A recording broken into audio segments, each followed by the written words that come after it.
Саламатсыздарбы. Эмесе Геошондо программасы. Бишкек шаардык соту бүгүн БШКнын тосмо арызын карап, административдик сот чыгарган өкүмдү күчүндө калтырды. Ал сот 23 ноябрда Текебаевке 15 октябрда депутаттык мандат мыйзамсыз берилгендигин чечим чыгарган. Алгач борбор шайлоо өкүм жогорку кеңеште бош орун жок деген, бирок Садык Шернияз өз мандатын тапшырып, Текебаевке орун бошотуп берген. Шайлоо мыйзамынын 65 беренесинин 3 бөлүгүнө ылайык, эгер кайсы бир депутат жогорку кеңештен кетсе, анын мандаты ошол эле партиялык тизмедеги андан кийинки адамга берилиш керек. Ошол эле берененин 4 бөлүгүндө болсо, депутаттын ыйгарым укуктары ага каршы сот өкүмү мыйзамдуу күчүнө киргенде токтотулат деп жазылган. Текебаевке каршы өкүм чыккан, бирок былтыр 21 августта жогорку сот аны жокко чыгарган. Ошол эле мыйзамдын 65 беренесинин 3 бөлүгүндө болсо, бирок кайсы бир депутат жогорку кеңештен кетип жатканда анын бошогон мандаты башка адамга ошол эле берененин 4 пунктунун 1 бөлүгүн эске алуу менен берилиш керек деп айтылат.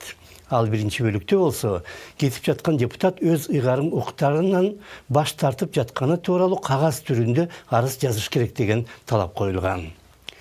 Текебаев 1 май райондук соту тарабынан 8 жылга эркинен ажыратуулууга 17 жылдын 16 августунда кесилген, жана ал өкүм 2 октябрда шаардык сот тарабынан бекигенде күчүнө кирген. Текебаев өз депутаттык ыйгарым укуктарынан баш тартканы тууралуу арыз жазган жазбаганын билбейбиз, бирок БШК жөн гана соттун чечимине таянган болуш керек. Анын ордуна декабрда Искендер Гайыпкулов депутат болгон. Эгер Атамекен партиясы Текебаевдин кайра депутат болушун кааласа, Шернияз эмес Гайыпкулов мандатын тапшырса болмок. БШК деле аны кимдир бирөөнүн ордуна депутат кылбай, мурдагы макамын калыбына келтирген чечим чыгарса болот эле. Бирок маселе анда деле эмес. Маселе Текебаев жаңы бийликтин саясатын сындап жатканында. Бирок жогорку кеңештин 6-жыйымы өз мөөнөтүн узартканда Текебаев аны колдогон. Вот давайте порассуждаем.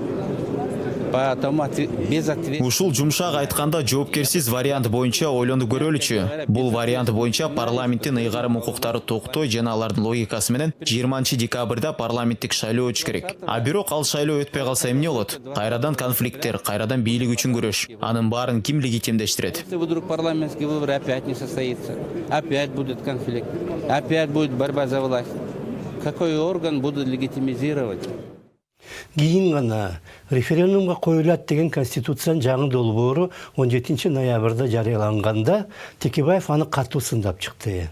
Азыр бийлик референдумга Конституциянын өзүн эмес, башкаруу формасы президенттик же парламенттик болсунбу деген гана жөнөкөй суроо чыгармай болду, жана андай өзгөрүүгө Текебаевдин сыны дагы салым кошту. Бирок эки саясатчы ортосунда саясий ажырым пайда болду. Бүгін мен Садыр Жапаров колдоп жаткан Конституциянын долборуна каршымын. Ал конституциялык долбоор эски системаны калыбына келтирип, реставрациялап, кайра алып келет. Бул сунуш кылган система Акаев Бакиевдикинен дагы өтөт. Чексиз, көзөмөлсүз, өзүм билем бийлик системасын орнотот. Ал системанын аягы эмне менен бүтөрүн 4 президенттин тагдыры көргөздү. Садыр Жапаров дагы Текебаевди катуу сынга алып, анын эмне үчүн кесилгени тууралуу да катуу айтты. Бирок негизги маселе саясий көз караштардын айырмасы. Текебаев октябрда бийликти мен парламентаризмден баш тартпайбыз деген шарт менен гана колдоп жатам деп билдирген. Бирок бийлик азыр президенттик башкаруу киргизүү керек экенин айтууда. Ошол себептен эки адам оппонентке айланды. Маңдай теске отуруп Текебаев менен 4 жолу сүйлөштүк. 2 жолу биздин инициативабыз болду, жолугалы деп башында.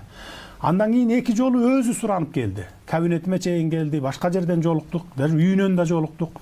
Жакшынакай түшүнүп турат. Айтып бердик, мына деп мен айтып бердим баарын тең. Мына ушул долбоор. Мына мен жазган жокмун. Бая билесиз 2010дон бери келатат. Ушул жерлерди өзгөртүп, сиз да кириңиз, айтыңыз, сунушуңузду бериңиз, алымча кошумчаңызды кошуңуз деп айтып, макул деп тапнакай сүйлөшүп чыгып эле, эртең менен эле тескери басып кетет экен, тескери сүйлөй берет экен да. Саясий көз караштар каршы-каршы болгондо оппонент айткандын баары туура эмес болуп чыгат. Же ошондо саламатта калыңыздар.